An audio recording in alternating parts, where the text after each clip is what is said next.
هاي في الفيلم ده المجرمين ملهمش حق يعيشوا في المجتمع، متخصص لهم في منطقة صحراوية مكان علشان يعيشوا فيه.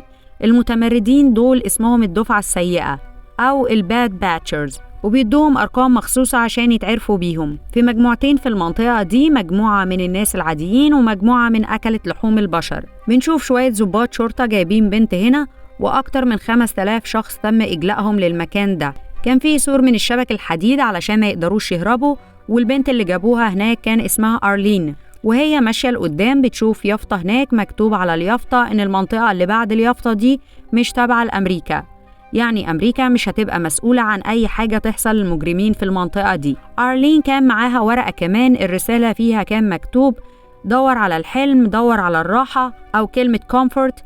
كلمة كومفورت ده كان المكان اللي بيعيش فيه الدفعة السيئة. بعد شوية أرلين بتشوف عربية خردة، بتقعد في العربية شوية عشان ترتاح، بس ما كانتش تعرف إن في حد بيقرب منها.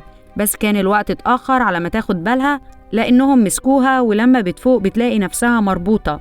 في الحقيقة في بنتين خطفوها وجابوها هنا، واحدة منهم بتقرب منها ومعاها منشار بتبدأ تقطع إيدها وبتقطع رجلها كمان عشان يعملوا الغدا، لأنهم تبع مجموعة أكلة لحوم البشر. مفيش حاجة تتاكل في الصحراء فالناس بتاكل بعضها. الناس بتوع المجموعة التانية كانوا عايشين في كومفورت، وأي حد بيجي الصحراء أكلة لحوم البشر دول بيمسكوه ويعملوه أكل ليهم. أكلة لحوم البشر دول كانوا بيحافظوا على صحتهم وبيهتموا بجسمهم. في ناس كتير اتاخدوا أسرع عند الناس دي، إيديهم ورجليهم ما كانتش موجودة، ولما بيجوعوا بيمسكوا البشر وبيفصلوا أي حتة من جسمهم ياكلوها. ودلوقتي أرلين بقت ضحيتهم هي كمان، ومن النظرة دي عرفت إنها هتبقى أكلهم، ولو عايزة تعيش لازم تهرب. بس كان صعب تهرب لأنها خسرت دراع ورجل، وكمان كانت مربوطة بسلسلة. بتيجي لأرلين فكرة، بتحط فضلات على جسمها، وتاني يوم واحدة من أكلة لحوم البشر بتيجي عشان تشوف أرلين، بتلاقيها في حالة سيئة. لما بتشوفها كده الست دي بتفكها وتاخدها معاها عشان تنظفها، وبتروح تجيب مية. فأرلين بتستغل الفرصة وبتخبي سيخ حديد، وهي بتنظفها أرلين بتطعنها بالسيخ ده. الست دي بتقع على الأرض، وبعدين أرلين بتطعنها كذا مرة والست بتموت. بعد كده أرلين بتبدأ تزحف علشان تمشي من المكان ده، وهي ماشية لقدام بتلاقي لوح تزلج وبتستخدمه علشان تهرب بيه. ودي كانت صحراء كبيرة جدا، فأرلين بتتعب وهي بتتحرك، بتجوع وتعطش جدا وبيغمى عليها بسبب كده. كان في راجل عايش لوحده، ما كانش تبع مجموعة كومفورت ولا تبع أكلة لحوم البشر، كان راجل عجوز وعشان كده ما وقعش فريسة ليهم. الراجل ده بياخد أرلين بعيد قوي في عربية جر وبيجيبها لمجموعة كومفورت، وبعدين بيمشي بعد ما بيسيبها هناك. بعدين بنشوف مشهد بعد 5 شهور لما أرلين بقى عندها بيت ورجل صناعية كمان. أسلوب حياة مجموعة كومفورت كان مختلف تماما، كان فيه خدمات كتير زي المحلات ومرافق طبية وحاجات تانية كتير. وبعدها على طول بيتعرض لنا عيلة من أكلة لحوم البشر. في البيت ده كان عايش ميامي مان، الأب ومعاه مراته اللي بيحبها وبنتهم الغالية. كان معروف بمهاراته الفنية، وكان عنده مهارة استثنائية في الرسم، وكان دايما بيرسم سكتشات لبنته. بيروح لبنت شابة كان حابسها بيقتلها وبيقطع جسمها حتت عشان العشاء. وبعدين العيلة دي بتتعشى، وتاني يوم بنشوف إن أرلين كانت زعلانة جدا بسبب فقدان إيدها ورجلها. كانت بتتخيل لو جسمها كان كامل كان هيبقى أحسن بكتير، وكانت غضبانة من أكلة لحوم البشر عشان هما اللي خلوها كده، وعشان تنتقم منهم بتاخد مسدس وبتمشي من هناك. كان في طريق تاني للخروج من كومفورت، بتستخدم الطريق التاني عشان تخرج. ومرات ميامي كانت ناوية تشتري شوية حاجات فجابت بنتها معاها. هما الاتنين كانوا بيدوروا على حاجات مهمة وسط الخردة، وأرلين بتشوفهم من مسافة وبتروح لهم، ولما بتدرك إنهم الاتنين من أكلة لحوم البشر بتقرر تقتلهم. فمرات ميامي بتترجاها تسيبهم لأنها ما أذتهاش، بس أرلين ما بتسمع لهاش وبتقول لها أنا كمان اترجيت أكلة لحوم البشر اللي زيك عشان يسيبوني أعيش وما حسوش بالشفقة عليا وقطعوا إيدي ورجلي. وبعد ما قالت كده أرلين بتضرب نار وبتقتل مرات ميامي. ولما بتموت البنت الصغيرة ما قدرتش تستوعب إيه اللي حصل لأمها لأنها ما كانتش بتتكلم. لما أرلين بتشوف البنت دي بتصعب عليها فبتقرر ما تقتلهاش وبتاخدها لمنطقة كومفورت. الراجل العجوز بيشوفهم وهم رايحين كومفورت، والبنت بتعجب بأرنب في كومفورت، علشان كده أرلين بتشتري لها الدبدوب ده. وبعدين بتاخد البنت دي بيتها، والدنيا ليلت ومرات ميامي وبنته ما كانوش رجعوا للبيت لسه، عشان كده كان قلقان وطلع يدور عليهم. وبيوصل للمكان اللي فيه الخردة، وبيشوف إن جثة مراته الغربان بتاكلها وبنته لسه مختفية. فجأة ميامي بيبص للراجل العجوز كان بيدور على حاجة وسط الخردة.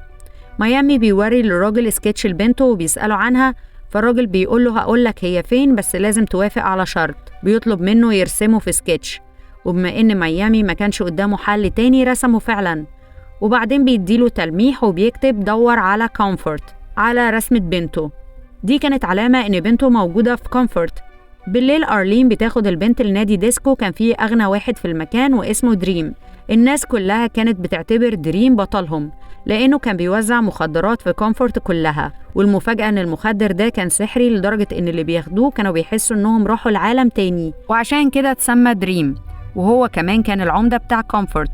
في الحفلة دريم بيدي المخدر ده لكل الناس وأرلين بتاخده كمان. في الوقت ده الأرنب بتاع بنت ميامي بيقع فبتروح تجيبه، وفي اللحظة دي البنت بتبعد كتير عن أرلين وبتروح لدريم بياخدها معاه. أرلين بتبدأ تدور على البنت بس المخدر كان مأثر عليها، فكانت حاسة كأنها بتحلم وكل حاجة كانت شايفاها حلوة جدا. وهي بتدور على البنت بتخرج برا كومفورت، عقلها ما كانش شغال كويس وما قدرتش تستوعب إن ميامي كان واقف وراها. تاني يوم لما أرلين بتفوق بتكتشف إنها بعيدة جدا عن كومفورت. ميامي كان واقف جنبها وكان معاه رجلها الصناعية اللي من غيرها ما بتقدرش تمشي. ميامي بيوريها رسمة بنته وبيسألها لو شافتها. أرلين بترد وبتقوله لأ ما شفتهاش، هي كده بتكذب عليه. ممنوع على أي حد من أكلة لحوم البشر يدخل كومفورت، لو أي واحد منهم قرب بينضرب بالنار.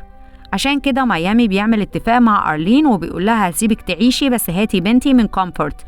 بيحذرها وبيقول لها لو ما عملتيش كده هلاقيكي وهقتلك. أرلين بتوافق. بعدين هما الاتنين بيمشوا في اتجاه كومفورت، وهما ماشيين لقدام بيلاقوا راجل من أكلة لحوم البشر بيعمل اتفاق مع ميامي، بيقول له هديك بنزين بس سيبني آكل رجل البنت دي. الراجل ده بيبتز ميامي وبيقول له إنه هيقتل ميامي وبعدين يخطف البنت، عشان كده اضطر يوافق وسلم أرلين لأكل لحوم البشر ده. كان لسه هياخد أرلين معاه، أما ميامي رامي عليه سكينة بتضرب الراجل ده وبيموت في ساعتها.